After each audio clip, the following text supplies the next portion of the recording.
بہرحال گزارش یہ ہے کہ پہلی بات تو میرا بھائی یہ ہے، یزید کے بارے میں بہت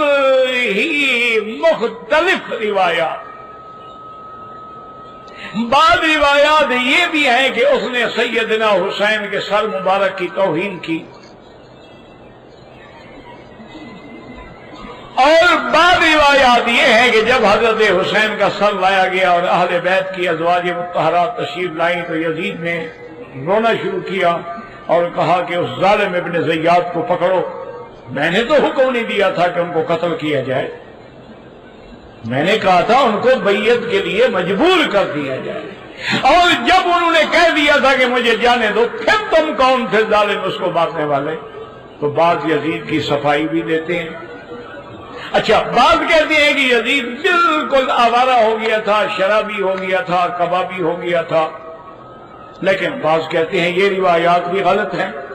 اس لیے عقائد کی کتاب میں لکھا ہوا ہے کہ بہتر یہ ہوتا ہے کہ ہم سکوت کریں، ہم چپ رہیں، ہم سے تو قیامت میں نہیں پوچھا جائے گا کہ یزید کے بارے میں تمہارا کیا عقیدہ ہے،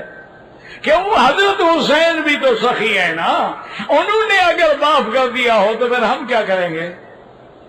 اگر حضرت حسین اپنے قاتل کو معاف کرتے،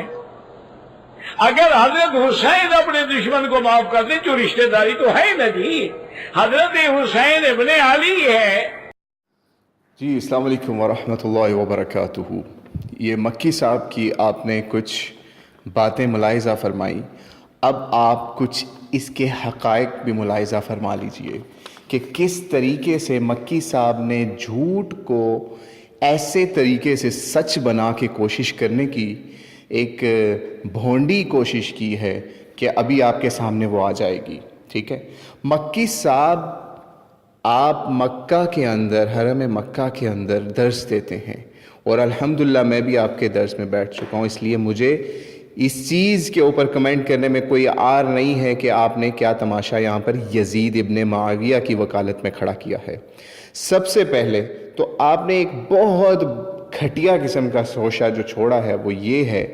کہ یزید کو اگر حضرت حسین ابن علی رضی اللہ تعالیٰ عنہ نے معاف کر دیا تو ہمارا کیا بنے گا؟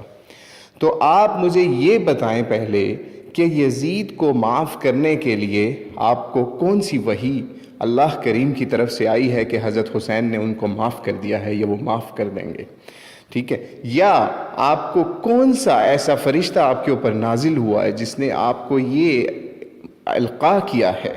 کہ بھائی کہ یزید کو معاف کر دیا جائے گا، یا اس کو ہو سکتا ہے اس کو معاف کر دیا جائے تو اس کو ہم معاف کرتے ہیں۔ اب آپ ایک حسین کے اوپر ایک یزید کو بچا رہے ہیں، آپ کو شاید معلوم نہیں کہ مسلم بن عقیل، ان کی اولاد اور ان رسول اللہ صلی اللہ علیہ وسلم کی دیگر آل کا کس طریقے سے قتل عام ہوا، کربلا میں بھی اور کربلا سے پہلے بھی۔ مسلم بن عقیل اور ان کے بچوں کو پناہ دینے والوں کا کیا حال ہوا، ٹھیک ہے؟ آپ ان سب چیزوں پر کیا سکوت کریں گے؟ اب اگلی طرف آتے ہیں، آپ نے ایک بہت ہی عجیب بات یہاں پہ ایک اور کر دی، وہ آپ نے کہا کہ ہمارے علماء کہتے ہیں اس کے اوپر سکوت کریں، خاموش رہیں، ٹھیک ہے، اس کو کوئی لان تان نہ کریں۔ اب میں آپ کو بتاتا ہوں کہ آپ کے اپنے حنفی یا دیوبندی علماء نے اس کے اوپر کیا جرا کی ہے، یا اس کے بارے میں کیا خوبصورت پھول برسائے ہیں جو آپ برسا رہے تھے، وہ والے نہیں، کانٹوں والے کیا پھول برسائے ہیں وہ چیک کر لیجئے۔ سب سے پہلے میں تو یہ چاہتا تھا کہ آپ کو میں بتاتا کہ ابو ہریرہ کا کیا اس کے بارے میں موقف ہے، ابن حجر کا کیا موقف ہے، ابن تیمیہ کا کیا موقف ہے، لیکن میں نے سوچا کہ شاید آپ ان کو اہل حدیث کہہ کر یا پھر پرانی کوئی حقائق کی کتاب کہہ کر رد کر دیں، تو آج کے آپ کے دور کے جو ان سے آپ کے دیوبندی اب یا حنفی اہل سنت کے جو بھی ہیں ان کو آپ کے منہ پہ پیش کر دوں، تاکہ آپ کو معلوم پڑ جائے کہ وہ کون تھے اور آپ کیا تماشا کھڑا کر رہے ہیں اپنے جد یزید کو بچانے کے لیے۔ سب سے پہلے میں آپ کو ایک آپ کے مشہور جو ان سے سب سے زیادہ جو مشہور ہیں نا، مولانا عبدالحق حقانی رحمۃ اللہ علیہ، جن کی کتاب عقائد اسلام جس کے اوپر تقریض جو ہے وہ دیوبند کے اکابر علماء مولانا قاسم نانوتوی، مولانا حبیب الرحمن عثمانی، علامہ انور شاہ کشمیری اور مفتی کفایت اللہ رحمۃ اللہ علیہ کی تقریض اس کے اوپر ہے۔ انہوں نے اس کے بارے میں عقائد اسلام کے اندر کیا لکھا ہے وہ آپ ملاحظہ کر لیں۔ آپ کہتے ہیں کہ ہمارے علماء نے اس کے اوپر کچھ اور کہا ہے، تو میں آپ کو دکھا دوں کہ انہوں نے اس کو یزید کو ملعون کو کیا کہا ہے۔ انہوں نے اس کا ایک میں آپ کو بولتا ہوں ان کے الفاظ، مولانا عبدالحق حقانی صاحب کے، یعنی معاویہ ان کے بعد ان کا بیٹا یزید بدبخت ان کی جائے حاکم ہوا، یعنی ان کی جگہ وہ حاکم بنا۔ اس کمبخت کے بے دین ہونے میں کیا شک ہے؟ یہ میرے الفاظ نہیں ہیں، اس کمبخت یزید کے بے دین ہونے میں کیا شک ہے؟ مولانا عبدالحق حقانی رحمۃ اللہ علیہ کے الفاظ ہیں، جو کہ عقائد اسلام کتاب کی روح سے میں آپ کو پڑھ کے سنا رہا ہوں، جس کی تقریض مولانا قاسم نانوتوی صاحب نے بھی کی ہے۔ ان سے بڑا کوئی دیوبندی ہو تو وہ بتائیں، ان کی بھی آپ کو میں بتا دوں کہ انہوں نے یزید ابن معاویہ کے بارے میں کیا بولا ہے۔ پھر آپ نے ایک اور تماشا لگایا ہے، اللہ سے اس تماشا لگانے کے اوپر ڈر جائیں۔ اس کی وجہ یہ ہے کہ صحیح حدیث کے مطابق رسول اللہ صلی اللہ علیہ وسلم نے جب ان کو خبر دی گئی حضرت حسین کی شہادت کے بارے میں کہ ان کو شہید کیا جائے گا، تو رسول اللہ نے آنسو بہائے، لیکن آپ کے لیے وہ آنسو کوئی معنی نہیں رکھتے، کیونکہ آپ کے لیے حدیث کوئی معنی نہیں رکھتی۔ صحیح حدیث سے آپ فرار اپنا فریضہ سمجھتے ہیں ایک حنفی یا دیوبندی ہونے کے ناطے۔ تو آئیے اب آپ نے جو تماشا وہاں پہ نسوار والے جو واقعے کا لگایا ہے وہی لوگوں کو سنا دیتے ہیں کہ آپ کیا بکواس کر رہے ہیں کہ نسوار کے اوپر لوگوں کو رلایا جا رہا ہے ایک ذاکر کی طرف سے۔ ٹھیک ہے، یہ اب ملاحظہ فرمائیے۔ یہ تو محض یہ ہوتا ہے نا جی، قوم کو رلانا ہو۔ ایک مثال مشہور ہے کہ ایک ذاکر پٹھانوں کے علاقے میں مرثیہ پڑھ رہا تھا، محرم پڑھ رہا تھا۔ پٹھان سخت قوم ہوتی، وہ روئے نہیں پٹھان۔ اب ذاکروں کو پتا ہوتا ہے کہ اگر میری مرثیے سے کوئی لوگ روئے نا تو مجھے پیسے نہیں ملیں گے، روئیں گے تو کوئی مجھے پیسے دے گا۔ تو آخر اس کو سوچ آئی، اس نے کہا کہ حضرات کیا پوچھتے ہو، حضرت حسین کے خاندان پہ ایسا ظلم ہوا، حضرت کی 4 دن کے لیے نسوار بھی بند ہو گئی۔ اب پٹھان نے ہاں کہ اچھا خدا خوش ہے، اب نسوار بھی بند کر دیا، حسین کا نسوار نہیں ملا، بند ہونا شروع ہو گئے۔ اب ایمان سے کہو حضرت حسین نسوار کا دے۔ پھر مکی صاحب آپ فرماتے ہیں کہ ذاکر جو ہے وہ اس کو یہ بھی پتا ہوتا ہے کہ وہ حضرت حسین تلوار کتنی دفعہ چلاتے ہیں۔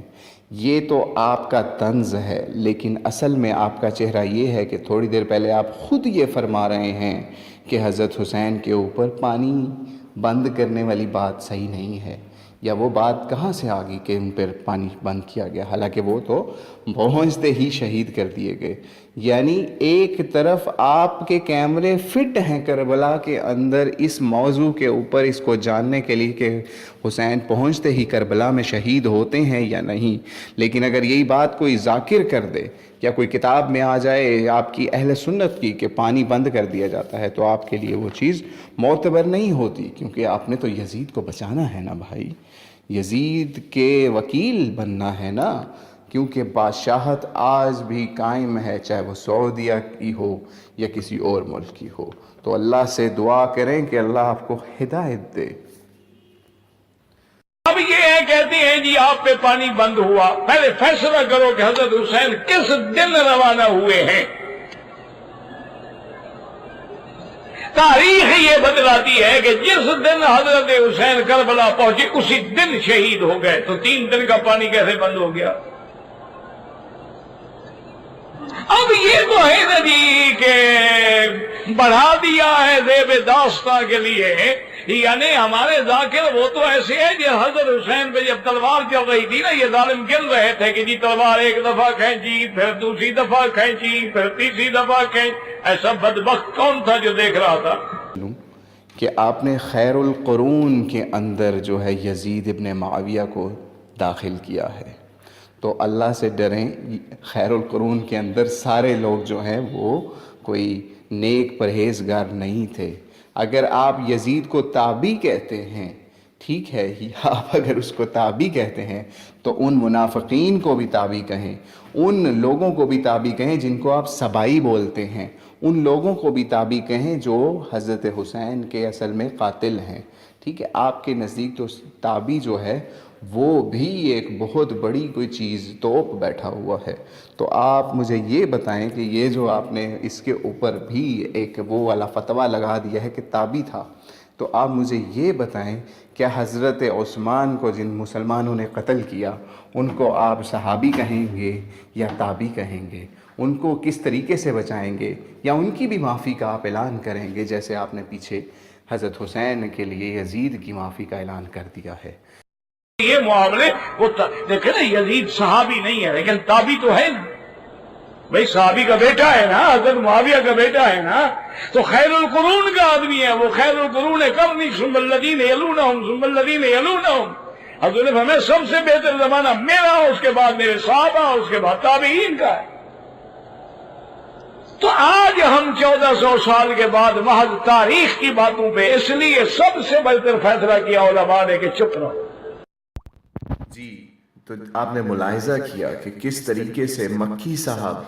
ایک طرف کہتے ہیں مختلف روایات ہیں، دوسری طرف کہتے ہیں کہ یزید کے بارے میں اچھی روایات بھی ہیں، بری روایات بھی ہیں، لیکن پھر بھی وہ ہر جگہ پر یزید کی وکالت کرتے ہوئے ہی آپ کو نظر آتے ہیں۔ کہیں پہ آپ کو وہ یزید کو معافی نامے بانٹتے ہوئے نظر آئیں گے، کہیں پہ وہ یزید کو تابی بناتے ہوئے نظر آئیں گے، کہیں پہ وہ یزید کو خیر القرون میں داخل کرتے ہوئے نظر آئیں گے۔ اور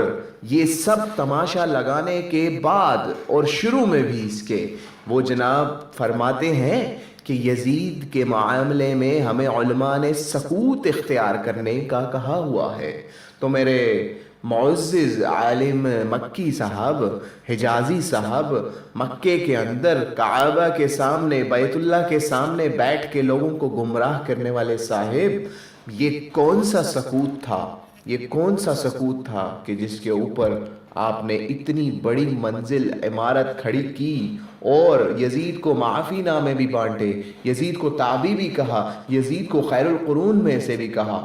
اور یہاں پر آپ کہتے ہیں کہ ہم یزید پر سکوت کرتے ہیں؟ تو واللہ عالم کے سکوت کس بلا کا نام آپ نے رکھا ہوا ہے؟ ایک بندے کی آپ